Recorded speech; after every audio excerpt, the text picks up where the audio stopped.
నమస్తే, welcome to Sriprabha news. ముందుగా headlines.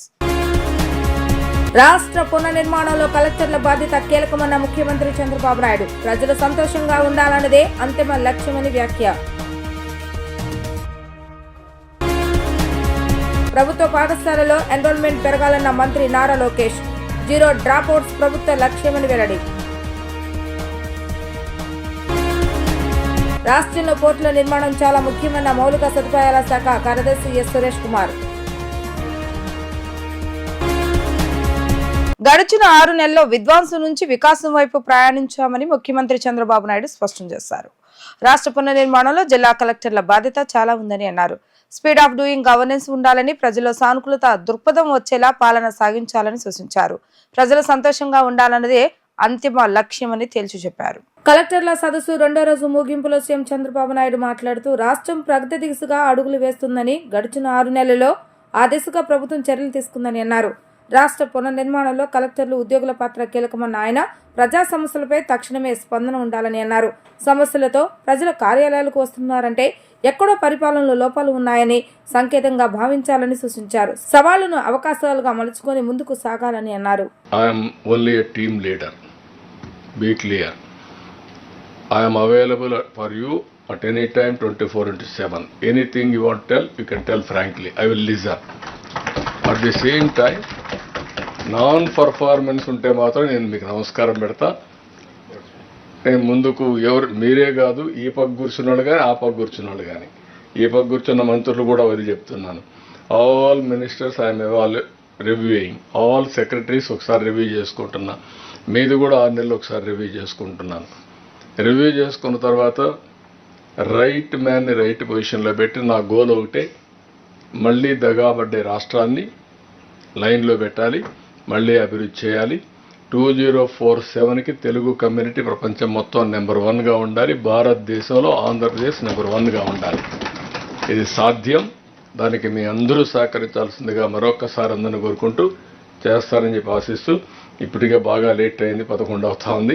గత 5 ఏళ్లలో విద్యారంగాన్ని పట్టించుకోలేదు. రాబోయే 5 ఏళ్లలో మౌలిక సదుపాయాలు, ఫలితాలపై దృష్టి సారించి ఏపీ మోడల్ విద్యా వ్యవస్థ రూపకల్పనకు అధికారులంతా నడుం బిగించాలని రాష్ట్ర విద్యా, ఐటీ, ఎలక్ట్రానిక్స్ శాఖ మంత్రి నారా లోకేష్ పేర్కొన్నారు. రాబోయే 100 రోజుల యాక్షన్ ప్లాన్ కు అనుగుణంగా అధికారులు దృష్టి సారించాలని కోరారు. సచివాలయంలో కలెక్టర్ల సమావేశంలో మానవ వనరుల శాఖపై సమీక్షలో మంత్రి లోకేష్ మాట్లాడుతూ ప్రభుత్వ పాఠశాలలో ఎన్రోల్మెంట్ పెరగాలి, జీరో డ్రాప్అవుట్స్ ప్రభుత్వ లక్ష్యం. ప్రభుత్వ స్కూల్లో ఇన్ఫ్రాస్ట్రక్చర్కు, అకాడమిక్ ఫలితాలకు పొంతన ఉండటం లేదు. పారదర్శకమైన విధానాలతో మెరుగైన ఫలితాలు రాబట్టేందుకు చర్యలు తీసుకోవాలి. మౌలిక సదుపాయాలు, అకాడమిక్ పర్ఫార్మెన్స్ ను పొందుపరుస్తూ జిల్లాల వారీగా ప్రోగ్రెస్ రిపోర్టు కార్డులను అందజేస్తున్నాం. ముఖ్యంగా జిల్లా కలెక్టర్లు చిన్నారులకు అందించే మధ్యాహ్న భోజనంపై దృష్టి సారించాలి. పోషక విలువలు కలిగిన పౌష్టికాహారం అందజేసేందుకు చర్యలు చేపట్టవలసి ఉంది. ఇందుకోసం లోకల్ మెనూతో మధ్యాహ్న భోజనం అందించే వెసులుబాటును కలెక్టర్లకు కల్పించాం. ఉన్నత విద్యలో కూడా హాస్టల్ భోజన సౌకర్యాలపై దృష్టి పెట్టాలి. ఇటీవల కాలంలో చాలా ఫిర్యాదులు వస్తున్నాయి. హాస్టల్లో శానిటేషన్ నిర్వహణ, కనీస మౌలిక సదుపాయాలను అభివృద్ధి చేయాలి. ఇందుకోసం ప్రతి వారం విద్యార్థుల నుంచి ఫీడ్బ్యాక్ తీసుకునే విధానాన్ని చేపట్టాం. ఫీడ్బ్యాక్ ఆధారంగా మెస్ సౌకర్యాల మెరుగుదలకు చర్యలు చేపట్టాలి. పాఠశాలలు, కళాశాలలో మత్తు పదార్థాల నివారణకు డ్రగ్స్ వద్దు బ్రో పేరుతో పెద్ద ఎత్తున ప్రచార కార్యక్రమాలు చేపడుతున్నాం. అన్ని స్కూల్స్, కాలేజీలో ఈగల్ టీమ్స్, క్లబ్ ఏర్పాటు చేసి పెద్ద ఎత్తున విద్యార్థులు చైతన్యం తీసుకురావాలి. KG to PG కరిక్యులం ప్రక్షాళనను చర్యలు చేపడుతున్నాం. అపార్ ఐడి విషయంలో కొన్ని సమస్యలు తలెత్తాయి. దీనివల్ల తల్లిదండ్రులు ఇబ్బంది పడ్డారు. సాంకేతిక సమస్యలు అధిగమించి పారదర్శకంగా ఈ కార్యక్రమాన్ని ముందుకు తీసుకెళ్లేందుకు అధికారులంతా కృషి చేయాలని మంత్రి లోకేష్ కోరారు. మనం చూస్తే డేటా ప్రకారం ఇన్ఫ్రాకి ఎకడమిక్స్కి అసలు పొందలు లేకుండా ఉంది. ఎక్కడైతే ఇన్ఫ్రా బాగుందో అక్కడ ఎకడమిక్స్ పూర్గా ఉంది, ఎక్కడైతే ఎకడమిక్స్ బాగుందో ఇన్ఫ్రా పూర్గా ఉంది. సో ఇప్పుడు ప్రతి కలెక్టర్ కూడా we have done ratings and మీకు ఇప్పుడు అది డిస్ట్రిబ్యూట్ చేస్తున్నాం. ఇక్కడ చాలా స్పష్టంగా ఎక్కడెక్కడ ఫోకస్ చేయాలని ఎలిమెంట్స్ కూడా మేము పెట్టాము. ప్రధానంగా first page is about your status report, where do we stand right now. Second slide please, second page. రెండో పేజ్కి వెళ్తే ప్రధానంగా top వచ్చేగల what is the top and bottom performing mandals in terms of academics in your district is given here. So to be demarcated in clear color, so it's very easy. Plus అక్కడ next 4 years 5 years ఒక్కొక్క what is the progression that is expected. So మీరు చూస్తే మీ టేబుల్కి clear targets to collectors on the progression that is expected in terms of academic performance. మనకి drop outs ఎక్కడెక్కడ ఉన్నారు, this is not drop outs, this is drop బాక్స్లో కన్వీనియంట్గా ఏం చేస్తున్నారంటే మాకు విద్యార్థులు ఎక్కడున్నారో మనకు తెలియాలండి. ప్రభుత్వ మన స్కూల్లో ఉన్నారా ప్రైవేట్ స్కూల్లో ఉన్నారని తెలియాల్సిన అవసరం ఉంది. కన్వీనియంట్గా కొంతమంది పిల్లల్ని డ్రాప్ బాక్స్లో పెడుతున్నారు. సో వాళ్ళు డ్రాప్ అవుట్ అవుతారో లేదో మాకు తెలియట్లేదు. సీఎం గారి డైరెక్షన్ నాకు no dropouts, 0 dropouts. అదంటే మేము చాలా సిస్టమేటిక్గా ఆ డ్రాప్ బాక్స్ అనేది ఎక్కడ ఉండకూడదు. It should be clearly either in the private school or government school, and the entire movement also should be clear. But I request all collectors to focus on academics and infra and clear ga first next 100 days action plan edaithe secretary garu chepparu andaram kuda danpaina చాలా focus చేయాలి. దీంతో పాటు my request is mid day meals quality. So గౌరవ ముఖ్యమంత్రి గారు కూడా మన బాపట్లకు వచ్చినప్పుడు పిల్లలు తినే మిడ్ డే మీల్ కూడా గౌరవ ముఖ్యమంత్రి గారు చూశారు, ఆయన కూడా భోంచేశారు. దాంట్లో చాలా స్పష్టంగా న్యూట్రిషన్ వాల్యూ ఇంప్రూవ్ చేయాలి అనేది సార్ డైరెక్షన్. సో మీకు వెసులుబాటు కల్పించాం. లోకల్ మెన్యూస్ కూడా మీరు తయారు చేసడానికి గతంలోనే we did a huge programme around it. So please ensure that nutrition is maintain. And గౌరవ ముఖ్యమంత్రి గారు కూడా payments as far as mid day meal streamline చేయమని మాకు ఇప్పటికే చెప్తాం జరిగింది. Coming to higher education, again major concerns are coming in terms of messes and again food. So I request all collectors also to take it seriously. Know that Bharat Garu has also joined the team. He will also visit, I will also visit. I'm getting a lot of complaints in that area and we need to really fix it and set things right. Hostels kuda sanitation maintenance of hostels in higher education is also a major concern. Even మాకు స్వామి గారు కానివ్వండి, సంధ్యరాణి గారు కూడా మేము కూర్చున్నప్పుడు even welfare hostels basic infrastructure like టాయిలెట్స్కి doors, basic infrastructure is what you're struggling. So you should prioritise those basic infrastructures and get that done. We're also going to start collecting feedback on daily or weekly basis directly from students on the quality of food from in higher education. So something very. గత parent teacher మీటింగ్లో drugs వద్దు bro అనే campaign ప్రారంభించాం. ప్రధానంగా దానిపైన ఇంకా sensitization తీసుకురావాలి. ఇక్కడ క్యాబినెట్ సబ్ కమిటీ అనిత గారి నాయకత్వంలో క్యాబినెట్ సబ్ కమిటీలో మేము అందరం కూడా ఈగల్ టీమ్స్ అండ్ క్లబ్స్ తయారు చేయాలి. సో ప్రతి స్కూల్లో ఉండాలి, ప్రతి కాలేజ్లో ఉండాలి. We want to create the clubs so that they will take up responsibility in terms of educating their fellow classmates and hosting regular activities events. So దాన్ని కూడా దయచేసి ఫోకస్ చేయమని మిమ్మల్ని అందరినీ నేను కోరుతున్నాను. రాష్ట్ర ప్రభుత్వం ఇటీవల తీసుకొచ్చిన డ్రోన్ మ్యారిటైమ్ పాలసీలకు కేంద్ర ప్రభుత్వం నుంచి ప్రశంసలు వచ్చాయని, ఇలాంటి పాలసీలు ఆర్థిక అభివృద్ధికి వృద్ధి గమనానికి ఎంతగానో తోడ్పడతాయని కేంద్రం పేర్కొన్నట్లుగా పెట్టుబడులు మౌలిక సదుపాయాల శాఖ మంత్రి ఎస్ సురేష్ కుమార్ అన్నారు. కలెక్టర్ల సదస్సులో భాగంగా ఆయన పెట్టుబడులు మౌలిక సదుపాయాలపై పవర్ పాయింట్ ప్రజెంటేషన్ ఇచ్చారు. రాష్ట్రంలో పోర్టుల నిర్మాణం చాలా ముఖ్యమని, వీటికి అవసరమైన భూ సేకరణకు జిల్లా కలెక్టర్లు అత్యంత ప్రాధాన్యత ఇవ్వాలని అన్నారు. పోర్టులు అనేవి గ్రోత్ ఇంజిన్కు ఎంతో కీలకమైనవి అని అన్నారు. రామయ్యపట్నం, కృష్ణపట్నం, మచిలీపట్నం, కాకినాడ గేట్వే పోర్ట్, మూలపేట పోర్టులు చాలా కీలకమైనవి అని అన్నారు. వీటికి సంబంధించిన భూ సేకరణకు సంబంధించి ఉన్న సమస్యలపైన ఆయా కలెక్టర్లు దృష్టి సారించాలని తెలిపారు. జిల్లాలో విమానాశ్రయాల ఏర్పాటుకు అనువైన స్థలాలను కూడా గుర్తించాలని అన్నారు. ఇప్పటికే చేపడుతున్న విమానాశ్రయాల నిర్మాణానికి అవసరమైన భూ సమస్యలు పరిష్కరించాలని అన్నారు. వాటర్ డ్రోన్ సీప్లేన్ ఏర్పాటు చేయడానికి 10 ప్రాంతాలను గుర్తించామని, ప్రకాశం బ్యారేజ్, శ్రీకాకుళం, అరకు, లంబసింగి, రుషికొండ, కోనసీమ, కాకినాడ, తిరుపతి, గండికోట, నర్సాపురంలో వీటిని ఏర్పాటు చేయడానికి కలెక్టర్లు సహకారం అందించాలన్నారు. డ్రోన్ కార్పొరేషన్ ద్వారా శిక్షణ కార్యక్రమాలను చేపడుతున్నామని, ఆయా జిల్లాల్లో డ్రోన్ శిక్షణ కొరకు ఔత్సాహికులైన విద్యార్థులు యువతను గుర్తించి పంపాలన్నారు. కర్నూలు జిల్లాలో డ్రోన్ సిటీ ఏర్పాటుకు అవసరమైన స్థలాన్ని కూడా ఇప్పటికే గుర్తించామని అన్నారు. భారత్ నెట్ 2 కింద పంచాయతీలకు కూడా బ్రాండ్ కల్పించిన ఏకైక రాష్ట్రం మనదేనని అన్నారు. జిల్లా ఆర్టీజీఎస్ కేంద్రాల నిర్మాణాలను కూడా పూర్తి చేస్తామని అన్నారు. And coming to the specific points here, sir, all these issues which you highlighted last time, sir, we have shared with the collectors, mainly regarding the identification of land in all these locations. As far as the port development is concerned, in the subsequent slide I will come one by one, but the main point what the Honorable CM sir has told was that port development is going to act as a growth engine for that region. It is not just for the port development, but for the port proximal area, and the entire area in the catchment area has to develop as an industrial city and industrial town. For that, we need to have at least 15 to 20,000 acres of land identified near each of the ports. So which we have already communicated to the collectors, or already survey is also being taken up, sir, individually in all the 4 places. I will be mentioning the status also, sir. Similarly, sir, the lands which are already available in those places, either government land or private land or even forest land, salt lands, there is a need to protect these lands also, sir. Based on your direction, sir, we have already taken up a drone survey in all the 4 locations. We have already mapped the lands, prepared the lat longs of the land, and survey maps are also being ready and shared with the collectors for taking further action, sir. A P4 concept, sir. Wherever we are going to develop the area by taking land, farmers, the landowners should also be made partners in the entire development process. This is a very, very important point, sir, because they should not feel alienated. Generally, in the past, whenever we go for huge land acquisition for mega projects, there used to be opposition from the landowners. Now, we don't want that to happen, because the entire coastal area of Andhra Pradesh, around 1054 kilometers, have to be developed. And the development can happen only through such mega investment, and which require huge extent of land. So farmers should also be educated and made partners so that they don't feel alienated in this. Sir, coming to the ports, sir, we are having 4 ports are under development, sir. Similarly, 4 fishing harbors also, sir. Next, sir. Sir, here, sir, we are having regular review meeting with the collectors and also with the developers, sir.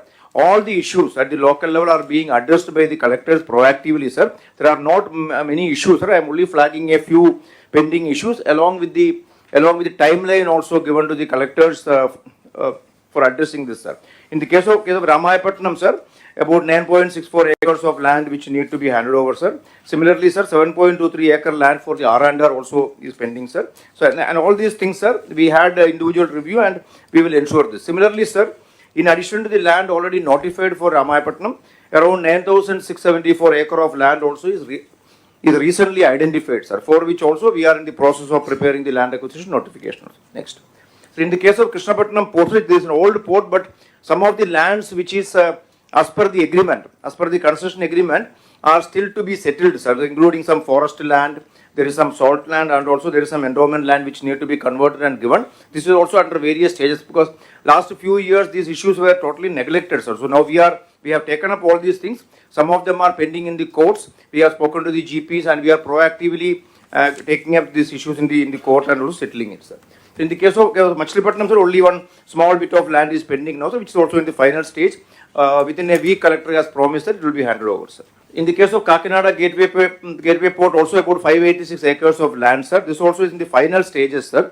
And this is also being done, sir. In next 3 months, we will be able to take over this. Identified land in most of the places, and the work is also in various stages, sir. In the case of Dagadarthi, sir, TEFR study and RFP preparation is in the final stage, sir. By the month end, we will be ready with the RFP and the report. In the case of Kuppam and Srikakulam, sir, already the land location is identified. Pre-feasibility study is completed by the Airport Authority of India. And based on the pre-feasibility report which the Airport Authority will be giving us in a week's time, we will be going ahead with the land requirements. యువతకు ఉపాధి కల్పనే లక్ష్యంగా ఈ నెల 14వ తేదీన mega job Mela నిర్వహిస్తున్నట్లుగా AP ప్రభుత్వ whip Gannavaram MLA Yarlagadda Venkatarao తెలిపారు. Enkepadu TDP కార్యాలయ ఆవరణలో జరిగే ఈ జాబ్ మేళాకు సర్వం సిద్ధం చేసినట్లుగా చెప్పారు. ఈ మేరకు గురువారం విజయవాడలో ఆయన మాట్లాడుతూ Aurobindo pharma, Paytm, HCL, Shriram finance, MedPlus, Vijetha super market, HDFC, Kotak, IndiGo, Varun, Reliance Capital, Airtel వంటి 50కు పైగా ప్రముఖ సంస్థలు ఎంపికలు నిర్వహిస్తాయని అన్నారు. 7వ తరగతి నుంచి డిగ్రీ, బీటెక్, ఎంబీఏ అర్హతలతో 18 నుంచి 35 సంవత్సరాలు ఉన్న ఎవరైనా ఈ మేళాలో పాల్గొనవచ్చని చెప్పారు. ఈ నెల 14న జరిగే మెగా జాబ్ మేళాను నిరుద్యోగ యువత సద్వినియోగం చేసుకుని ఉద్యోగాలు పొందాలని ఆయన పిలుపునిచ్చారు. డిసెంబర్ 14వ తేదీ విజయవాడ రూరల్ మండలం ఎనికేపాడులో తెలుగుదేశం పార్టీ రూరల్ ఆఫీస్లో మెగా జాబ్ మేళా నిర్వహించబడుతుంది. ఉదయం 10 గంటల నుంచి సాయంత్రం 5 గంటల వరకు. దీంట్లో ప్రముఖ కంపెనీలన్నీ పార్టిసిపేట్ చేస్తున్నాయి. శ్రీరామ్ కానీ, అపోలో కానీ, రిలయన్స్ కానీ, ఇలాంటి 50 కంపెనీలకు తోడుగా గన్నవరంలో ఉన్న హెచ్సిఎల్ టెక్నాలజీస్, హెచ్సిఎల్ కంపెనీ ప్రతినిధితో కూడా మాట్లాడాను. హెచ్సిఎల్ కంపెనీ కూడా స్టాల్ ఏర్పాటు చేస్తుంది. హెచ్సిఎల్ వాళ్ళు కూడా కనీసం 100 నుంచి 150 మంది జాబ్ రిక్రూట్మెంట్ చేయడానికి అవకాశం ఉంది. నిరుద్యోగ యువతకు ఉపాధి అవకాశాలు కల్పించే లక్ష్యంగా పనిచేస్తానని ఎన్నికల ముందు నేను చెప్పిన పరిస్థితి గన్నవరం ప్రజలందరికీ తెలిసిందే. 15,000 మందికి ఉద్యోగాలు ఇప్పిపోతే వచ్చే ఎన్నికలో ఓటాడనని పలు మీటింగుల్లో చెప్పారు.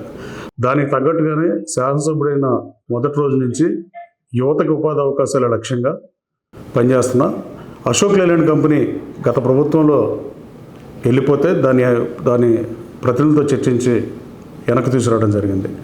దాని స్ఫూర్తితో ముఖ్యమంత్రి చంద్రబాబు నాయుడు గారి స్ఫూర్తితో మల్లవల్లిలో రాబోయే 2 సంవత్సరాల్లో 18 మాసాల్లోనే 420 కంపెనీలు స్టార్ట్ చేయడం ఖాయం. అలాగే నేను 15,000 మందికి ఉద్యోగాలు ఇస్తానంటే మన ముఖ్యమంత్రి గారు, నేను మల్లవల్లి పారిశ్రామిక కారిడార్ని నేను కానీ తెలుగుదేశం ప్రభుత్వం కానీ ముఖ్యమంత్రి గారు కానీ ఎన్డీఏ సారథ్యంలో దాన్ని మంచి పారిశ్రామిక వాడగా ఆంధ్రప్రదేశ్లోని అత్యున్నత పారిశ్రామిక వాడగా తీర్చిదిద్దబోతున్నాం. దాంట్లో 30,000 ఉద్యోగాలు వస్తాయని ముఖ్యమంత్రి గారే మొన్న శాసనసభలో విజన్ 2047 డాక్యుమెంట్లో గన్నవరం మల్లవల్లి పారిశ్రామిక కారిడార్ మీద నమ్మకంతో చెప్పిన పరిస్థితి. 16.5 లక్షలకే ఎకరం గత ప్రభుత్వం తెలుగుదేశం ప్రభుత్వం ఇచ్చినప్పుడు నాటి పాలకులు వైసీపీ ప్రభుత్వం అధికారులను 90 లక్షలు పెంచారు. దాన్ని మళ్ళీ 16.5 లక్షలకి ఇచ్చాం. 18 నెలలలోపు ఇండస్ట్రీలు స్టార్ట్ చేయకపోతే భూమిని వెనక్కి తీసుకుంటామని కూడా ముఖ్యమంత్రి గారు క్యాబినెట్లో పెట్టిన పరిస్థితి. రాబోయే కాలంలో ఇంటర్నేషనల్ ఎయిర్పోర్ట్కి దగ్గరగా ఉన్న, అలాగే రైల్వే స్టేషన్ దగ్గరగా ఉన్న, బందర్పోర్టు దగ్గరగా ఉన్న, భౌగోళికంగా మల్లవల్లిని మించిన పారిశ్రామిక కారిడార్ ఈ రాష్ట్రంలో ఉండబోదని తెలియజేస్తూ, అలాగే గన్నవరం నియోజకవర్గ ప్రజలు, గన్నవరం నియోజకవర్గంలో ముఖ్యంగా నిరుద్యోగ యువకులు రేపు జాబ్ మేళాలో పాల్గొని ఆ అవకాశాన్ని సద్వినియోగం చేసుకోవాల్సిందిగా మీ ద్వారా కోరుతున్నాను. Thank you.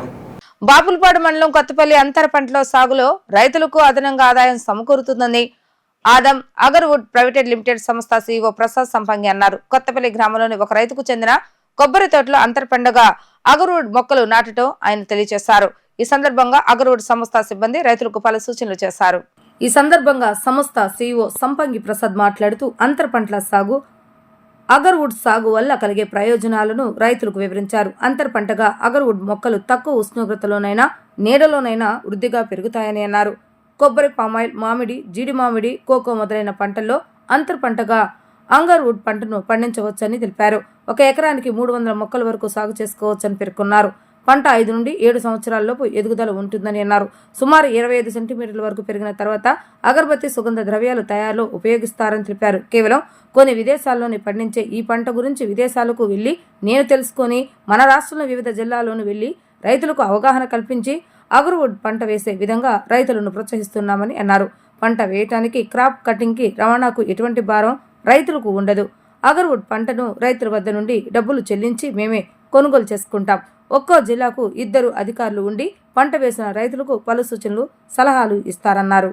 మన సిస్టమ్ ఏంటంటే ఒకటి సాయిల్ టు ఆయిల్ అండి. మొక్క వేసినప్పుడు నేల నుండి నూనె వరకు, మొక్క వేసినప్పటి నుండి రైతుకు హార్వెస్ట్ చేసుకునే వరకు ప్లాంటేషన్ చేసేదెవరు, కట్ చేసేదెవరు, దీని మెనూరు చెప్పేదెవరు, మాకు ఈ పంట తెలియదు అనే ప్రతి రైతుకు కూడా అంతర పంటగా ఇప్పుడు ఎప్పటి నుంచో పామాయిల్, కొబ్బరి ఆ విధంగానే ఉండిపోతున్నాయి, ఖాళీ స్థలంగా ఉండిపోతుంది. దీన్ని రైతులు ఎడిషన్ ఇన్కమ్ రావడం కోసం అంతర పంటకు కేవలం 300 మొక్కలు వేసుకున్నట్లయితే రైతులు పామాయిల్ కానీ, కొబ్బరి కానీ, జీడి మామిడి కానీ, మామిడి రైతులు కానీ అంతర పంట ఖాళీ ఉన్న స్థలంలో 300 మొక్కలు వేసుకుంటారు. ఒక చెట్టుకి రఫ్గా 60-40 రేషియోలో, 50-50 రేషియోలో, తర్వాత మొక్కకి 10,000 రూపాయలు, 300 మొక్కలు అంటే 30 లక్షల రూపాయలు రైతు బైబ్యాక్ అగ్రిమెంట్ కింద ముందే అగ్రిమెంట్ అనేది హైకోర్టు అడ్వకేట్తో ముందే మనం తీసుకోవడం జరుగుతుంది. దీంట్లో ఏంటంటే ఇప్పటివరకు మనం దగ్గరగా 8 నుంచి 10 కంట్రీలు తిరిగి ఇప్పుడు రీసెంట్గా మనం ఈ మంత్ ఎండింగ్ చైనా కూడా వెళ్తున్నాం. ఫ్యాక్టరీ ఈ ఫిబ్రవరి నెలలో ఫ్యాక్టరీ కూడా స్టార్ట్ అవుతుంది వైజాగ్ ఏరియాలో. కాబట్టి రైతులందరికీ ఎడిషనల్ ఇన్కమ్ మీరు అగర్వుడ్ అనేది చూడండి. అగర్వుడ్ అని కొడితే గతంలో చాలా ఇంటర్వ్యూలు 10 రకాల చాలా ఇంటర్వ్యూలు చేయడం జరిగింది, అవగాహన ప్రోగ్రామ్ చేయడం జరిగింది.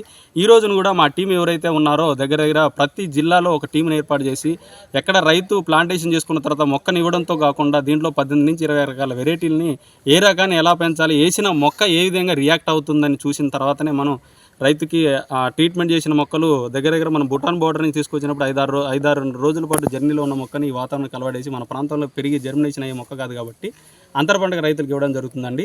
రైతుకు ఒకటే విషయం అండి, రైతులు ఎప్పటి నుంచో ఉన్న సాంప్రదాయ పంటలతో పాటు ఎడిషనల్గా అంతర పంటకు ఇలాంటి పంటలు వేసుకోవాలనేది ఎప్పుడైతే మన కేరళ, షిమోగా లాంటి కర్ణాటక లాంటి ప్రాంతాల్లో కూడా రకరకాల పంటలు వేసుకొని ఏ విధంగా ఆదాయం తీసుకున్నా ప్రతి రైతు కూడా చైతన్యం పొందాలనేది నా ఆకాంక్ష అండి. ఇప్పుడు ఉదాహరణకు మనం చూసుకున్నట్లయితే వెనక పక్కన మనకి కొబ్బరి తోట అనేది ఉందండి. కొబ్బరి తోటలో ఉన్న రైతులకి సార్ మీరు కొబ్బరి తోటే కాకుండా మీరు దాంట్లో కోకో వేసుకోండి, ఒక్క వేసుకోండి, ఉన్న కొద్దిపాటి స్థలంలో అగర్వుడ్ మొక్క వేసుకున్నాను. ఎందుకంటే దీనికి ఎక్కువ స్పేసింగ్ కూడా అవసరం లేదు కాబట్టి జస్ట్ మొక్కకు మొక్క 6 ఫీట్లు గ్యాప్ ఇచ్చుకొని అదే సాయిల్లో అదే వాటర్ని అదే డ్రిప్ని సద్వినియోగపరుచుకుంటూ రైతుకు ఆదాయం వస్తుంది. దీనికి పూర్తి బాధ్యత మా కంపెనీ వహిస్తుందని ముందే రైతు దగ్గర నుంచి అగ్రిమెంట్ తీసుకోవడం జరుగుతుంది. మేము కూడా ఒక అగ్రిమెంట్ ఇవ్వడం జరుగుతుంది కాంట్రాక్ట్ ఫార్మింగ్ యాక్టింగ్ కింద. ఇంకో ఇంకో విషయం ఏంటంటే దీని ఎవరైనా దీని గురించి వివరాలు తీసుకున్నట్టయితే మన కంపెనీ సంప్రదించినట్టయితే మనం పూర్తి వివరాలు తెలుస్తాం. ఎలా ఫీల్డ్ వేస్టింగ్ ఆఫీసర్ని పంపిస్తాం. సాయిల్ మంచుకున్నట్లయితే అన్ని రకాలుగా ఈ సాయిల్ ఎలా పండుతుంది ఏంటంటే ఉదాహరణకు ఇప్పుడు పామ్ ఆయిల్కి 10 టన్నులు వచ్చింది అనుకోండి, ఓకే మంచి సాయిల్, దాంట్లో అంతర పంట వేసుకోవచ్చు. అట్లా కొబ్బరిలో కూడా మంచిగా మీరు హీలింగ్ చేసుకున్నట్లయితే దాంట్లో కూడా ఇది కొబ్బరి తోటలు అండి. కొబ్బరి తోటలో కూడా మనం అంతర పంటగా రైతుకి 300 మొక్కలు ఇచ్చి సింగిల్ రూపాయి కూడా రైతు ఛార్జ్ చేయకుండా మన చెట్లు హార్వెస్టింగ్ లాగా ఈరోజు రావడం జరిగింది. దీన్ని ₹1 కూడా రైతు వెచ్చించాల్సిన అవసరం లేదండి. పూర్తి బాధ్యత కంపెనీ తీసుకుంటుంది. కేవలం మీరు దీంట్లో మొక్కల విషయంలో కూడా సెంట్రల్ గవర్నమెంట్తో మనం రీసెంట్గా 2021లో మన పీయూష్ గోయల్ గారు కానీ, తర్వాత మన మోడీ గారు కానీ, తర్వాత త్రిపుర రాష్ట్ర ఎవరైతే ముఖ్యమంత్రి ఉన్నారో ఆయనతో కూడా దీన్ని పాలసీలు చేసిన తర్వాత ఇప్పుడిప్పుడే ప్రచురణలోకి వస్తుంది. అగర్వుడ్ అనే పంట మన కొత్త పంట కదా అనేది ఆలోచనలు అపోహలు చాలా మందికి ఉంటాయి. ఇదేం కొత్త పంట కాదండి. క్రీస్తుపూర్వం నుంచి బైబుల్లో, ఖురాన్లో, చైనీస్ గ్రంథాలు కూడా దీని గురించి ఎప్పటి నుంచో ఉందండి. మనం విన్నంత మాత్రం కొత్త పంట ఎప్పుడు అయిపోదండి. దీని గురించి ఒకసారి వేసుకున్న లైవ్ ప్లాంటేషన్ చూడండి.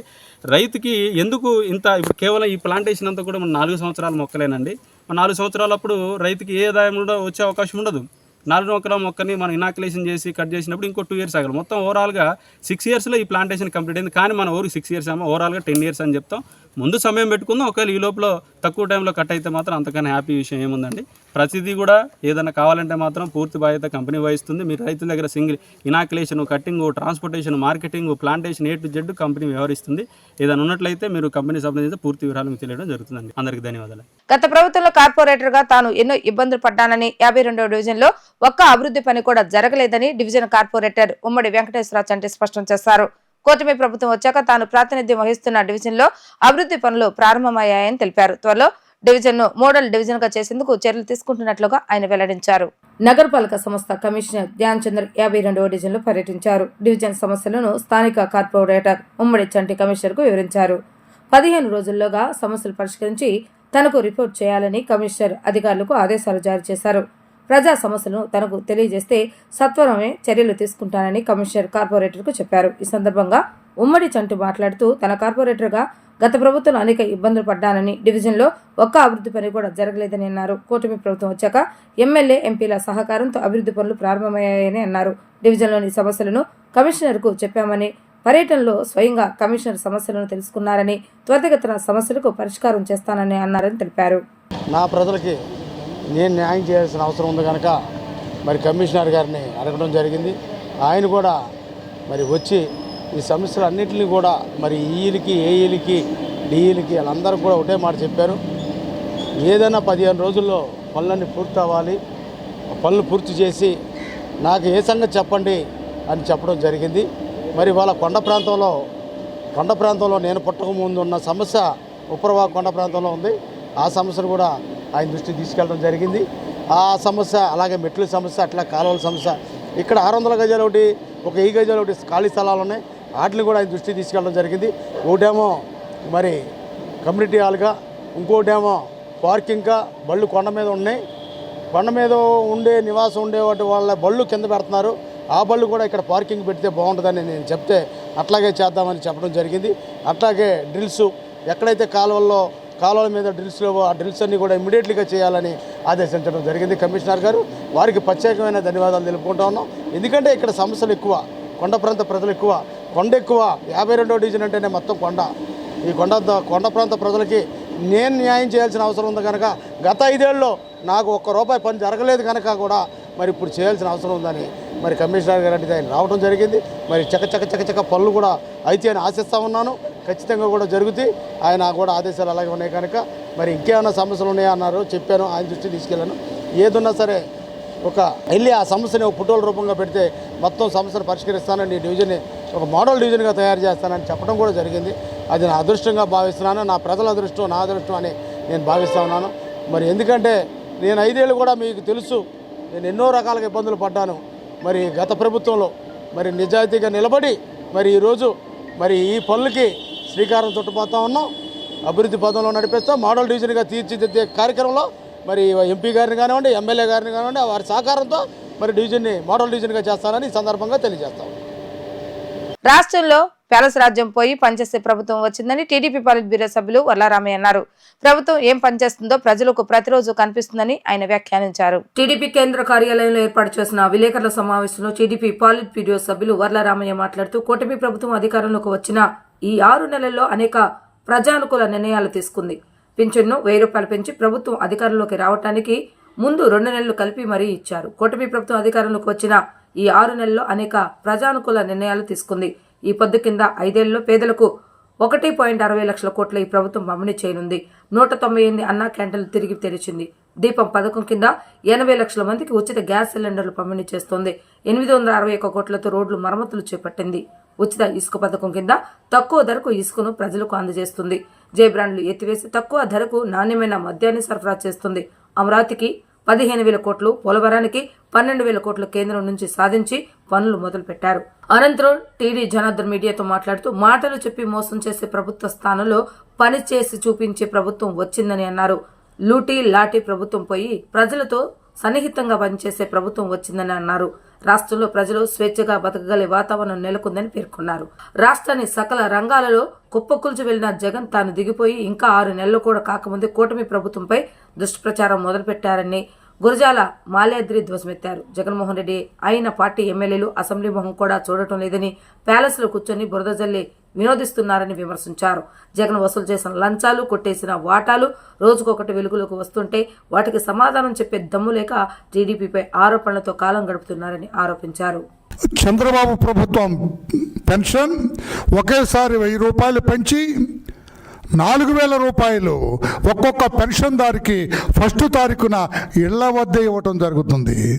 నేను అడుగుతున్నా ఈ రోజున జగన్మోహన్ రెడ్డి గారిని, ప్రతిపక్ష నాయకుల్ని, మీ ప్రభుత్వంలో నవరత్నాలని చెప్పి 250 రూపాయలు మాత్రమే మీరు పెంచారు మొదటి సంవత్సరం. నిజం కాదా? చంద్రబాబు నాయుడు గారు 1000 రూపాయలు పెంచి 3,000కి 4,000 రూపాయలు కలిపి 4,000 రూపాయలు ఫస్ట్ తారీఖున వాళ్ళ ఇళ్ళ దగ్గర ఇస్తున్నారు. 6 నెలల నుంచి అదే జరుగుతుంది. ఇదే కొనసాగుతుంది 5 సంవత్సరాలు. సంవత్సరానికి ఏడాదికి 33,000 కోట్ల రూపాయల చొప్పున 5 ఏళ్లలో 1,60,000 కోట్ల రూపాయలు ఈ రోజున ఈ పెన్షన్దారులకు ఇవ్వడానికి సిద్ధపడిన పేదల పక్షపాత ప్రభుత్వం చంద్రబాబు నాయుడు గారిదని చెప్పి మీ అందరికీ తెలియజేస్తున్నా.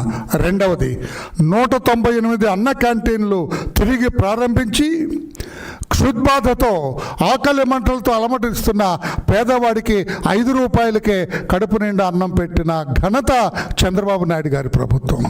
నేను అడుగుతున్నా జగన్మోహన్ రెడ్డి గారు, 5 ఏళ్లలో అన్న క్యాంటీన్లు ఏమైనాయి? పేదవాడికి పట్టెడు అన్నం పెట్టారా మీరు? ఎందుకు ఈ మొసలు కన్నీరు కారుస్తూ ఉన్నారు మీరు? చంద్రబాబు నాయుడు గారు 198 అన్న క్యాంటీన్లు పెట్టి క్షుద్బాధ తీర్చారు. గమనించి మీరే న్యాయ నిర్ణయం చేయాలని చెప్పి కూడా తెలియచేస్తున్నాను. మూడవది, దీపం 2 పథకం కింద 80 లక్షలకు పైగా ఉచిత గ్యాస్ సిలిండర్లు మాకు కావాలని బుక్ చేసుకున్నారు. గతంలో ఈ పథకం లేదు మీ ప్రభుత్వంలో జగన్మోహన్ రెడ్డి గారు. పేద మహిళలు ఇబ్బందులు పడుతున్నారని తెలిసి సంవత్సరానికి 3 గ్యాస్ సిలిండర్లు ఉచితంగా పేద మహిళలకు అందజేస్తున్న ఏకైక ప్రభుత్వం భారతదేశంలో చంద్రబాబు నాయుడు గారి ఈ కూటమి ప్రభుత్వం అని చెప్పి కూడా నేను గుర్తు చేస్తున్నా.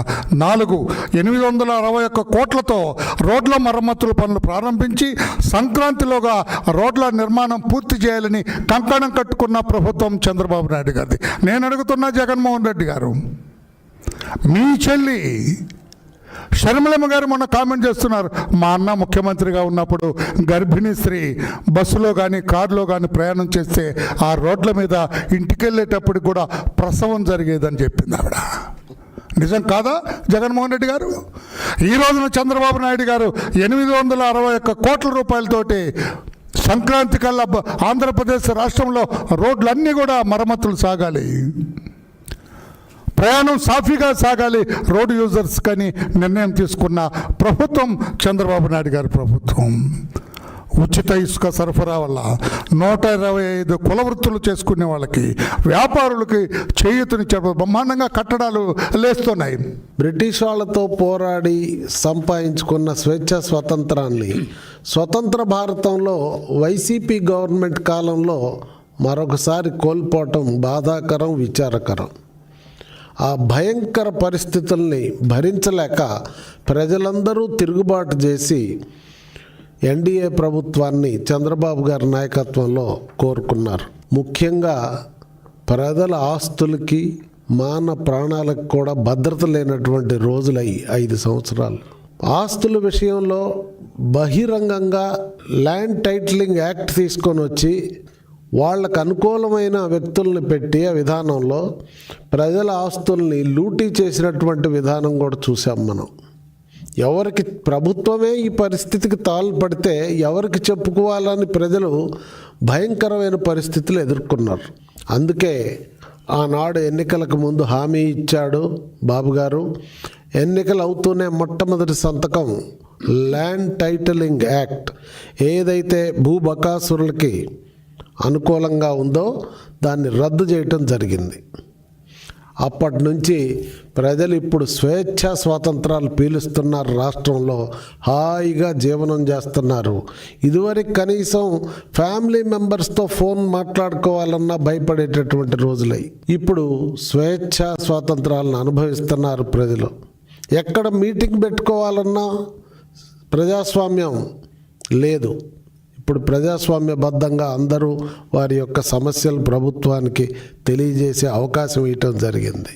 6 నెలల స్వల్ప కాలంలో అధోగతి పాలైనటువంటి రాష్ట్రాన్ని, వైసీపీ పాలనలో అధోగతి పాలైన రాష్ట్రాన్ని ఇప్పుడు ఒక దారిలో పెట్టడమే కాకుండా అభివృద్ధి పట్టాల మీద వేగంగా ప్రయాణం చేసే పరిస్థితి తీసుకొచ్చినందుకు ఎన్డీఏ ప్రభుత్వాన్ని, ముఖ్యంగా ముఖ్యమంత్రి నారా చంద్రబాబు నాయుడు గారిని అభినందిస్తూ ప్రజలు ఈ ప్రభుత్వానికి మద్దతు ఇచ్చి సహకరించవలసిందిగా కోరుతూ నమస్కారం, సెలవు తీసుకుంటున్నాను. జగన్ రెడ్డి గారు తెలుగుదేశం ప్రభుత్వం హామీల అమల్లో ఫెయిల్ అయిపోయింది, అందుకనే నా పైన నిందలేస్తున్నారని చెప్పి పదే పదే మాట్లాడుతూ ఉన్నారు. ప్రతిపక్ష నేతగా జగన్మోహన్ రెడ్డి ఫెయిల్ అయినాడు కానీ తెలుగుదేశం ప్రభుత్వం ఫెయిల్ కాల. తెలుగుదేశం ప్రభుత్వం ఏర్పడే నాటికి 10 లక్షల కోట్ల అప్పు, అది కాకుండా తక్షణం చెల్లించాల్సిన బకాయిలు 1 లక్ష కోట్లు ఉంది. ఆర్థిక వ్యవస్థను దివాలా తీయించిన, ఖజానాను దివాలా తీయించిన చంద్రబాబు నాయుడు గారు ఆయన అనుభవంతో 6 నెలల్లోనే 400 మంచి పనులని చేయటం జరిగింది. ప్రజలకు సమాచారం ఇవ్వకుండా నియోజకవర్గంలో 3 చోట్ల బోటకపు రెవెన్యూ సదస్సులు నిర్వహిస్తున్నారని సిపిఎం కార్పొరేటర్ బోయ సత్యబాబు ఆరోపించారు. రెవెన్యూ సదస్సులను సచివాలయ స్థాయిలో నిర్వహించాలని డిమాండ్ చేశారు. లేబర్ కాలనీ గ్రౌండ్ లో కాలేజ్ ఏర్పాటు చేయాలని కోరారు. విజయవాడ వంటంలోని మోటూరు హనుమంతరావు శ్రామిక భవన్లో సిపిఎం కార్పొరేటర్ బోయ సత్యబాబు విలేకరుల సమావేశం నిర్వహించారు. సమావేశంలో ఆయన మాట్లాడుతూ కొండ ప్రాంత ప్రజలను కూటమి ప్రభుత్వం మోసం చేస్తుందని, బోటకపు రెవెన్యూ సదస్సులు నిర్వహిస్తుందని పేర్కొన్నారు. నియోజకవర్గంలో 3 చోట్ల ప్రజలకు సమాచారం ఇవ్వకుండా నిర్వహించారని చెప్పారు. రెవెన్యూ సదస్సులను సచివాలయ స్థాయిలో నిర్వహించాలని, లేబర్ కాలనీ గ్రౌండ్లో కాలేజీ ఏర్పాటు చేయాలన్నారు. కొండ ప్రాంతాల్లో 100 కోట్ల ప్రత్యేక ప్యాకేజీ ప్రకటించి రిటైనింగ్ వాల్స్ నిర్మించాలని అన్నారు. నియోజకవర్గంలో 4 లక్షల మంది జనాభా ఉంటే సరైన వైద్యం అందటం లేదని, వెంటనే 100 పడకల హాస్పిటల్ నిర్మించాలని కోరారు. వరద ప్రభావిత ప్రాంతాల్లో బాధితులకు ఇంకా పరిహారం అందలేదని, వారందరికీ పరిహారం ఇవ్వాలని అన్నారు. విద్యుత్ ఛార్జీలు పెంచామని ఎన్నికల్లో హామీ ఇచ్చి 5 నెలల్లోనే 15,000 కోట్ల భారం ప్రజలపై మోపారని అన్నారు. అనేక ప్రజా సమస్యలు ఈ పశ్చిమ నగరంలో ప్రభుత్వాలు మారుతున్నా, పరిపాలకులు మారుతున్నా కానీ సమస్యలు మాత్రం పరిష్కారం కావడం లేదు. ముఖ్యంగా 12 డివిజన్లో ఉన్నటువంటి కొండ ప్రాంతాల పట్టాల రిజిస్ట్రేషన్లు ప్రక్రియ ఇప్పటికి కూడా ఈ ప్రభుత్వం కానీ గత ప్రభుత్వం కానీ మాటలు చెప్పారు, వాగ్దానం చేశారు, మోసం చేశారు. అంటే మోసం చేయడం పరిపాటిగా ఈరోజు ప్రభుత్వాలకు మారిపోయింది. కొండ ప్రాంత ప్రజల్ని వంచడమే పరిపాలకుల యొక్క పని విధానంగా నేడు నడుస్తుంది. గత వారం రోజులుగా రాష్ట్ర ప్రభుత్వం ప్రకటించిన రెవెన్యూ సదస్సులు ఒక ప్రచార ఆర్భాటంగా నడుస్తున్నాయి తప్ప ఈ పట్టాలు రిజిస్ట్రేషన్లు సంబంధించి కానీ ప్రభుత్వం ప్రకటించిన 2 సెంట్ల ఇళ్ల స్థలాలు పేదలకు ఇస్తామని హామీని కానీ, అలాగే గత 7 ఏళ్లుగా టిట్కో లబ్ధిదారులు డబ్బులు చెల్లించి అప్పులు చేసి వడ్డీలు కట్టుకోలేక ఇబ్బందులు పడుతుంటే వాళ్ళ ఇళ్ల విషయాన్ని పరిష్కారం చేసే విషయంలో కానీ ఈ రెవెన్యూ సదస్సులో ఎక్కడ కూడా మరి ప్రజలకి పాత్ర లేకుండా చేస్తున్నారు. నిజంగా ఈ రెవెన్యూ సదస్సుల ఆధారంగా ప్రభుత్వం ఇచ్చిన హామీలను అమలు చేసే చిత్తశుద్ధి ఉంటే సచివాలయాల స్థాయిలోనే ఈ రెవెన్యూ సదస్సులని జరపాలి. ఆ విధంగా ప్రజలకి దగ్గరగా పాలన ఉండాలి. ఈ విధానం అనుసరించకుండా విజయవాడ పశ్చిమ నగరంలో కేవలం 3 చోట్ల మాత్రమే ఈ రెవెన్యూ సదస్సుల్ని గుట్టు చప్పుడుగా ప్రజలెవరికి తెలియకుండా పెట్టడం, ఇది ఒక రకంగా ప్రజల్ని వంచడం, మోసం చేయడం తప్ప మరొకటి కాదు. ఈ మహాసభ సందర్భంగా ఈ రెవెన్యూ సదస్సులు పట్టాల రిజిస్ట్రేషన్ విషయం కానీ, 2 సెంట్ల అంశం మీద కానీ, టిట్కో ఇల్లు లబ్ధిదారులకు ఇచ్చే విషయంలో కానీ, ఇప్పుడు రాష్ట్ర ప్రభుత్వం టిట్కో ఇల్లు విషయంలో గత ప్రభుత్వం తన అనుయులకి కట్టబెట్టేదానికి మార్పులు చేసింది కాబట్టి మా ప్రభుత్వం మరలా దీని మీద ఎంక్వైరీలు వేస్తాం, ఎంక్వైరీలు వేసి అసలైన లబ్ధిదారులు ఎవరో తేలుస్తాం అంటున్నారు. గత ప్రభుత్వం కూడా ఇదే మాట చెప్పింది, తెలుగుదేశం అనుయులకి కట్టబెట్టారు కాబట్టి దీంట్లో మేము ఎంక్వైరీలు చేసి అర్హులైన లబ్ధిదారులకు ఇస్తామని చెప్పారు. అంటే ఈరోజు వాళ్ళైనా వీళ్ళైనా నాటకాలాడి అసలైన పేదల్ని, మరి డబ్బులు కట్టినటువంటి నిరుపేదల్ని మోసం చేయడం అనేది క్షమించరాని విషయం. ఉన్నటువంటి విద్యార్థులకి ప్రభుత్వ డిగ్రీ కాలేజ్ లేదు. గత ప్రభుత్వం ఎయిడెడ్ వ్యవస్థ మొత్తాన్ని లేపేసి మరి పేద ప్రజలకి విద్యను దూరం చేసింది. గత ప్రభుత్వం చేసిన తప్పిదాలకి మరి ఈ ప్రభుత్వం సరిచేసి ఇక్కడ ప్రభుత్వ డిగ్రీ కాలేజ్ కానీ, ఎయిడెడ్ కాలేజీలను మళ్ళీ పునరుద్ధరించడం కానీ చేయాలి. అది కేబిఎన్ కాలేజ్ కానీ, సైదాపల్ సంఘ కాలేజ్ లాంటి వాటికైనా ఈ ఎయిడెడ్ని కొనసాగించే విధంగా ఈ ప్రభుత్వం చర్యలు తీసుకుంటే పేద మధ్యతరగతి ప్రజలు ఈ ఫీజుల భారాల నుంచి బయటపడేదానికి అవకాశం ఉంటుంది. అలాగే విజయవాడ పశ్చిమ నగరంలో ఉన్నటువంటి లేబర్ కాలనీ గ్రౌండ్కు సంబంధించిన దాంట్లో మరి ప్రభుత్వ డిగ్రీ కాలేజ్ ఏర్పాటు చేయాలని గత ప్రభుత్వాన్ని కూడా డిమాండ్ చేస్తే వాళ్ళు పార్టీ కార్యాలయాన్ని నిర్మాణం చేసుకునేదానికి ముందుకెళ్లారు. కానీ ప్రజలకు అందరికీ ఉపయోగపడే ప్రభుత్వ డిగ్రీ కాలేజ్ ఏర్పాటు చేయడానికి వాళ్ళు చర్యలు తీసుకోలేదు. అందుకే ప్రజలు తగిన విధంగా వాళ్ళకి బుద్ధి చెప్పారు. మరి ఈ ప్రభుత్వం గత ప్రభుత్వం చేసిన ఆ తప్పిదాన్ని సరిచేసి అక్కడ ప్రభుత్వ డిగ్రీ కాలేజ్ ఏర్పాటు చేసి పశ్చిమ నగర పేద మధ్యతరగతి విద్యార్థులకి విద్యని అందించేదానికి చర్యలు తీసుకోవాలని ఈ మహాసభ సందర్భంగా మేము ప్రభుత్వాన్ని డిమాండ్ చేస్తున్నాం. వార్తలు ముగించే ముందు హెడ్లైన్స్ మరొకసారి. రాష్ట్ర పునర్నిర్మాణంలో కలెక్టర్ల బాధ్యత కీలకమన్న ముఖ్యమంత్రి చంద్రబాబు నాయుడు. ప్రజలు సంతోషంగా ఉండాలన్నదే అంతిమ లక్ష్యమని వ్యాఖ్య. ప్రభుత్వ పాఠశాలలో ఎన్రోల్మెంట్ పెరగాలన్న మంత్రి నారా లోకేష్. 0 డ్రాప్అవుట్స్ ప్రభుత్వ లక్ష్యమని వెల్లడి. రాష్ట్రంలో పోర్టుల నిర్మాణం చాలా ముఖ్యమన్న మౌలిక సదుపాయాల శాఖ కార్యదర్శి ఎస్ సురేష్ కుమార్. ఇవి ఈరోజు వార్తా విశేషాలు. మరలా 3 ప్రసారం వార్తలు మళ్ళీ కలుద్దాం. అంతవరకు సెలవు. నమస్కారం.